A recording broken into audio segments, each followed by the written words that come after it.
Hi guys, today we're going to react to Unravel by Ado. First time reaction. This is a Buy Me a Coffee request from Tabitha. Thank you, Tabitha, for this request and for all your ongoing support. Much appreciated. Thank you, Tabitha. We appreciate the ongoing support. You're absolutely amazing. From Tabitha's notes, it needs to be said that this is a cover of a song by an artist called TK. It is from the opening to manga series Tokyo Ghoul. And we've mentioned this before when we actually did a version of this song by Asterism. We did an episode on that. It's been covered by others, including Mary's Blood and other artists. So looks like this is an immensely popular song in Japan. So let's find out what Ado did with it. Yep. 教えてほしいあとその仕組みが僕の中に誰か夢の壊れた横の世界で君が何も見えず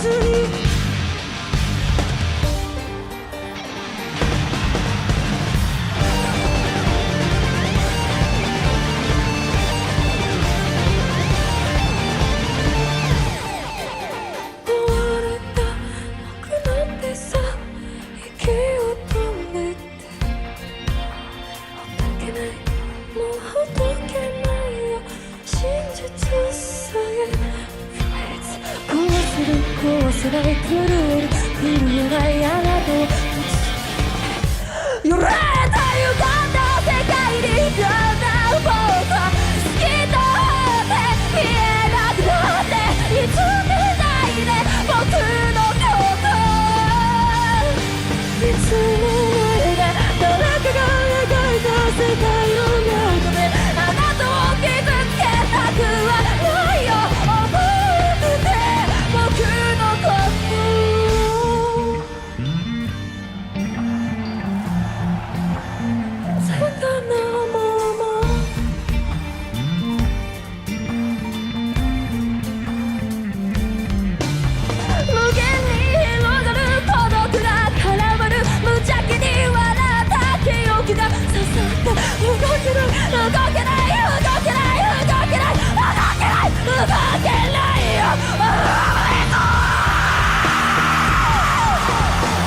In the first 5 seconds of the song, I don't know why. What I'm about to reference has no connection to them, but her caressing voice, which is beautiful, by the way, reminded me of Amy Lee's voice from Evanescence. And as she continued singing, the presentation, the whole her in the shadows, reminded me of Yorushika, the way they sing, until her voice became a little bit more intense. That's when I felt a lot of pain and a lot of emotions coming from her. It was fairly early in the song, but you could tell right away that it's coming from a place of hurt and despair. And I don't know how personal it is to Ado, the singer, but it feels unusual to me to have heard a song that starts off quite like that. I don't think I've ever heard that amount of pain just from the texture of the voice. It's beautiful so far, the presentation, the entire thing. Can't help but reference it to a lot of bands that we've reacted to. I carried her emotions throughout this first section, and then when she screamed, it was like a surge. I felt like there's a lot more pain in there than I thought to begin with. Beautiful so far. I'll just mention this first because in my correspondence with Tabitha, she's actually mentioned that Amy Lee is one of her favorite singers. So it's like, I don't see the resemblance here, but it's funny that Ado reminded you of Amy Lee. In previous episodes, I think that either as suggestions or something to do with other songs, Ado has been mentioned in the comments a few times, but we have never done an episode on any of her songs. So welcome to BABBLE ON, Ado. When the song started, it drew me in straight away. Vocals were beautiful. I was trying to remember how the Asterism version sounded because it didn't really sound that familiar to me when she started singing here. Yeah.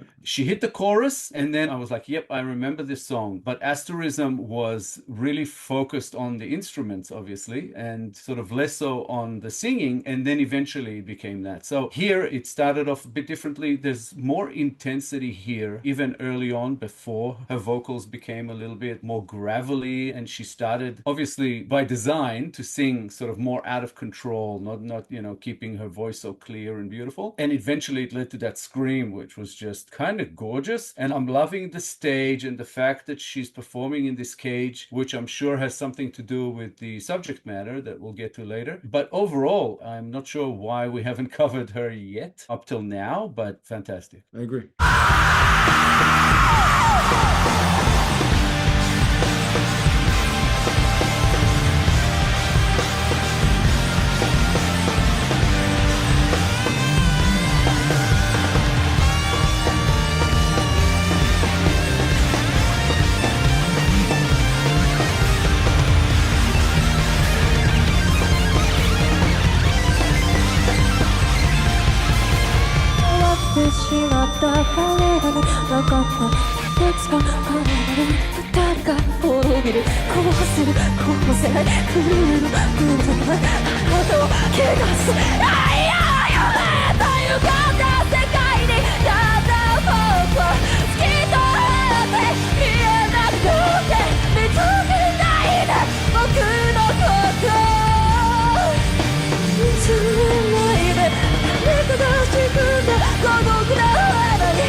Beautiful. Just quickly wanted to say that while I didn't see, or I didn't hear what you heard as far as Amy Lee, I did hear what you heard as far as Yorushika. There's definitely some spots in the song where the tempo is very similar to their style, and also something about the vocals has that similarity in the way she sings. Yeah. This is just kind of a testament as to how sometimes you can remake a song and it makes it sound like it's about something else completely. With Asterism, we weren't sure because we know it's based on the series. Here, we're not sure either, but you get a lot more of a feeling of where this is all kind of coming from. There's a lot of anger and frustration behind it, and she did it beautifully. One of the things that you usually say about singers like that is that she left nothing for the trip home on this. You know, it sounded that way, like she just let it all out on stage, and that was beautiful. Her band were fantastic as well. The other difference from the Asterism version is that this is a live version, whereas Asterism was a studio one. Before she screamed the second time, it was like she was gasping for air. It almost felt like she was creating an environment where she projects that this is the last thing she can do before dying. Something like that. A sense of exhaustion. Yeah, exhaustion. And when she screamed the second time, I felt like she was leaving pieces of her heart on stage. She's not just letting it all out there. It's her last act before she disappears completely. That's what she had me feeling, at least. I don't think I've ever heard such intensity confined to a 4-minute song so far. Maybe we have, but it's just so overwhelming that I can't place something similar to that. It's very unique in my mind. I'm a bit blown away by her performance because I did not know what to expect, but I think I was expecting something else. I think Ado is known as maybe a J-pop artist, but I'm not sure. But this kind of crossed into something a little bit else. It had the J-pop element, but also a lot of intensity there. The song itself, the lyrics all of a sudden get this sense of emotional turmoil that comes from some sort of an existential confusion, maybe.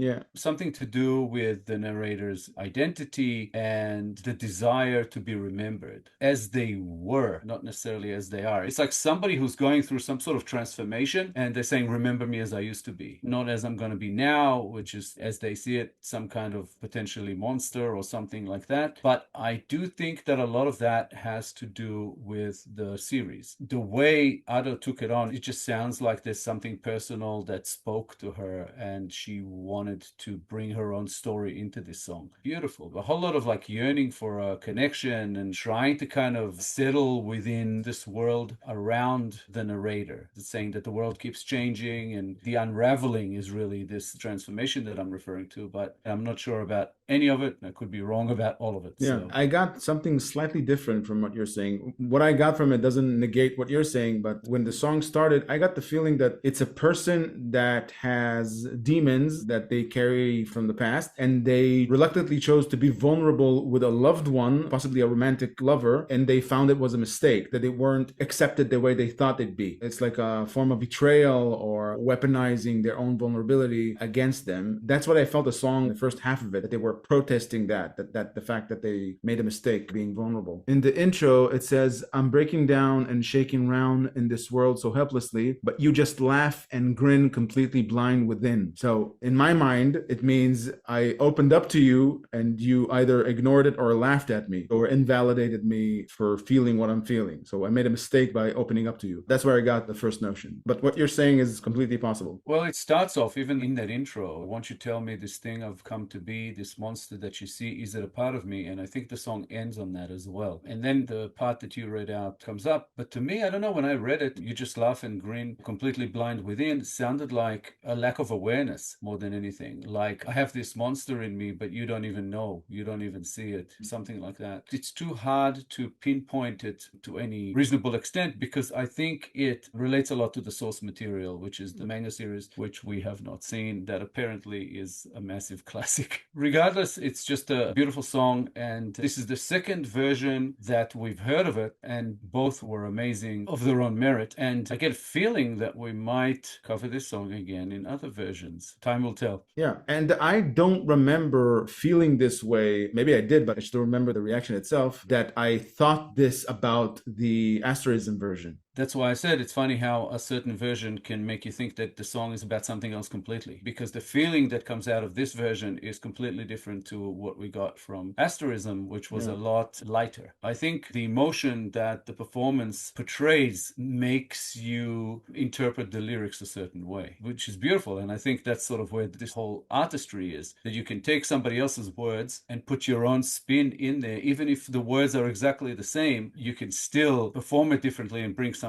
else out of it. Just thought that was beautiful. Yeah, I did too. So thank you, Tabitha, for this request and for the introduction to Ado. I think it's a little bit overdue. We should have done this a long time ago. Thank you so much for this one and for all the other ones and all the ongoing support that you keep throwing our way. You're absolutely amazing. Thank you so much. Yeah, thanks Tabitha for requesting this song from Ado. We enjoyed reacting to it very much. More like this will be much appreciated, and thank you for all your ongoing support. If you enjoyed this episode, guys, please be sure to like, subscribe, comment, and click the little bell icon so you'll get notified on all our future videos. If you have a song in mind you'd like us to react to, please make your request through BuyMeACoffee. The link is at the top of the description below. Thank you all for sticking with us. Thank you all for your time. Just for reference, we will add the Asterism episode of Unravel here at the end, so you guys can just give it a click and check it out and see what that was all about. Thank you so much for all the support you're throwing our way. We appreciate you so much. We'll be back in a couple of days with a new episode, and we hope to see you all then. Thanks a lot, guys. Bye for now. Bye, guys.